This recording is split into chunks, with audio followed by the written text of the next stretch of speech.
Welcome back to the Artie Lange Show. I'm sitting here with Amy Schumer and Rachel Feinstein. And Amy, we're about to say, I really feel like I don't like Chelsea Handler. I don't know if you know her or not. I can't stand her. I don't know. But in a way now, I feel sorry for her because she's become. You mentioned that you made friends with a Ford model. Okay, we were friends we went to acting school together. Okay, so you've known each other a while. Yeah, but I've never doused her in my charisma. Trust me, everything shuts off just from my jealousy and rage. Well, I'm saying Chelsea Handler. It seems like she's getting these A-list people on that show, like Jennifer Aniston, Gwyneth Paltrow, all these people.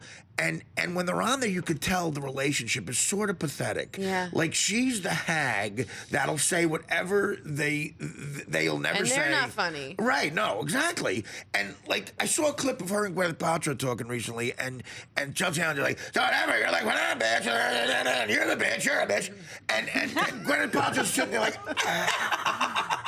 you're so funny. They don't even know why it's funny. They just know that it's supposed to be funny. Yeah. But Amy Poehler said this once, that like celebrities, to us, like to them, we're just like clowns, and they like to play with us. But then like they really just want to be with like the pretty, gorgeous.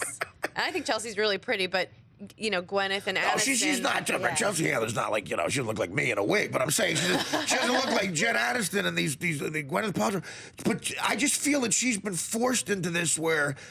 And I think like these real pretty chicks in Hollywood tell their friends who get to town, like, you have to be Chelsea. You have to go to dinner with Chelsea. We're gonna have so much fun with Chelsea. You're right. But she's not invited. Clowns. They're not invited to the orgy afterwards. No, they want you to stop by. It's like in the Old South. They want you to do a nice dance like a slave on the porch for them, but then they want to get to their company breakfast. And that like wasn't just the South, Rachel. That was all over.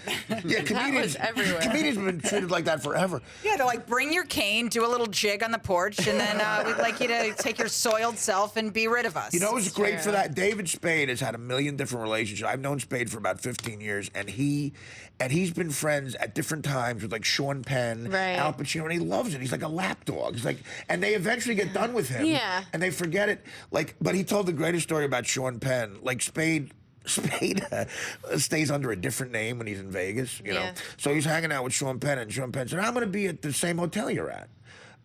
Let's hang out together." And Spade goes, okay, you know, look me up or whatever. So they get there, and Sean Penn tries to find Spade to the front desk, and they say, we don't have a Mr. David Spade here. So Sean Penn's like, well, he told me he was here. So he calls a bunch of people, and finally they give it up. Oh, Spade is here. He's staying under a different name. So Sean Penn writes a note and leaves it under Spade's door. And Spade gets home that night, and he reads the note. It says, hey, Dave, it's Sean Penn. Tried to stop by and see you, but I couldn't. Look me up in the hotel. I'm staying under the name Sean Penn. He goes, who do you think? And like, who do you think you are, you dweeb? Yeah, slow it down. But I think comedians, and then once you meet people, like if you're in the room with Sean Penn and Nicholson and Gwyneth Paltrow, you're like, hey, I'm here, but then what do I do to stay here? No, you don't stay. You don't stay there. That's why. I mean, I'm just now like celebrities are starting to want to be friends with me, and I just know better. I'm like, you just want me to tap dance. And then, like, what am I hoping that one of you sleeps with me? Like, you know? I know. Absolutely. It's so temporary, and it's exhausting to be around a really famous person. I'm always relieved when somebody gets up and leaves the table at the Cellar.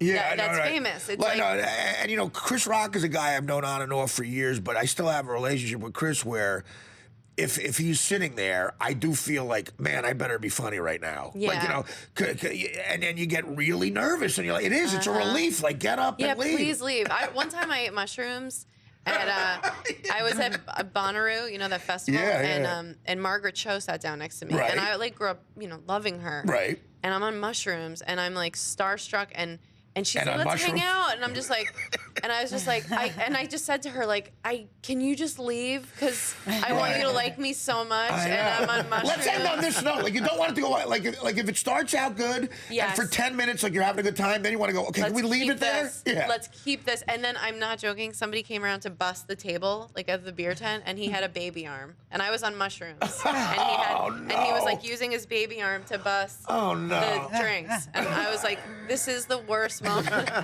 of my life. You're gonna have now. You're gonna get into an area where, because I remember a couple younger comics said that about me, where they actually told me that, where when we got to know each other better, that they would be nervous around me. Yeah, I was nervous around you at first. Oh, come on. That's the truth. You don't exude that, though, at all. No, because really. I'm not anymore. I'm not nervous around comics that I've spent time with. I'm not nervous around. Well, but comedians, right? That's different. You were about to say, like you said, you did press all week. You don't consider this press, which I understand what you're saying because it's more familiar. I was like, I was looking forward to coming and hanging out with you. Right. It makes it different. Yeah. I can speak to that. By the way, I was nervous around you too. That was really powerful. I like it. Really? Thank you, John. Are you nervous around me and Rachel? Yeah, I am. Of course, I don't know you. I think anytime you meet someone that you know of or you've seen somewhere, there's a certain amount of respect and distance there. I think, but man, in your case, you're a good guy. You know, so people like these people that we're talking about. I want this conversation to go here. Are not these people that we're talking about aren't the kind of people that you'd want to hang out with. Well, maybe. Well, yeah, there's certain people that you can tell, like, things have happened to them and, like, you know, bad things have happened, coarse things have happened. And then there's other people that you're just like, they've like walked on sort of a lighter, fluffier plane. Sure. Definitely. There's just like, yeah. So, yeah. You know, you like, plane.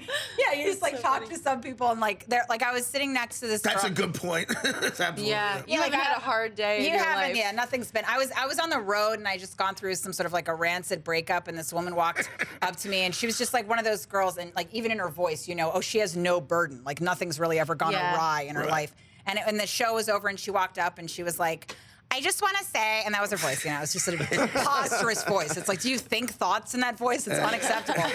And she was like, I just want to say thank you to you because you made our date night. And her guy was just standing there next to her. Like, nobody's ever said no to her. No one's ever even said maybe not. And like, her guy was next to her and she was like, I just want to say thank you so much for making our date night. Like, that was really amazing. And we just like had the most incredible night. And for date night, sometimes we do that. And you're like, we babbling on, just babbling on. It didn't even occur to her that anything she said might not be compelling to everyone that ever listened.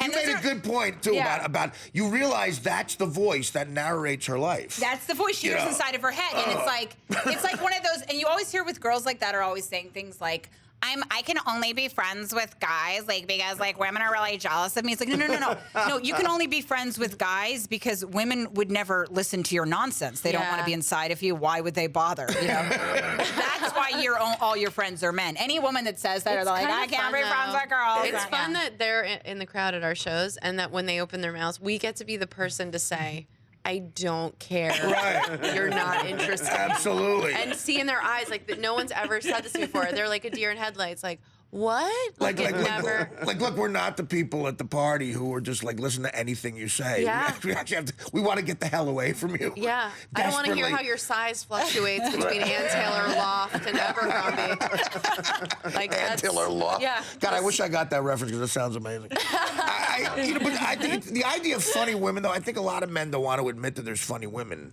because. Yeah, why do you think that is? It's an insanely intimidating thing to think of. I think men are scared to death of funny women because of look, like, you know, if I meet a chick and have a one night stand with her and she's that girl, smoking hot, I'm less stressed about her reviewing me. Yeah. With her mind than a not so hot, really funny chick. Is that what we are already? No. That's not what I'm saying. I'm saying this is this is about life.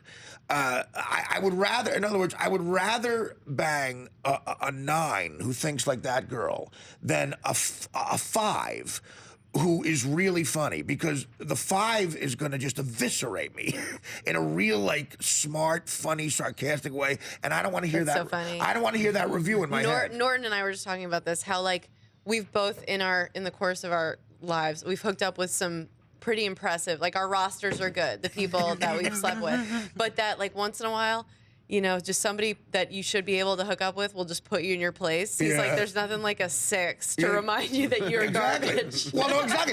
It's like in the NCAA tournament when the 5 beats the 12. You know, Yeah. like, it puts you back down to earth. Yeah, it's like, you better remember, this can all be taken away.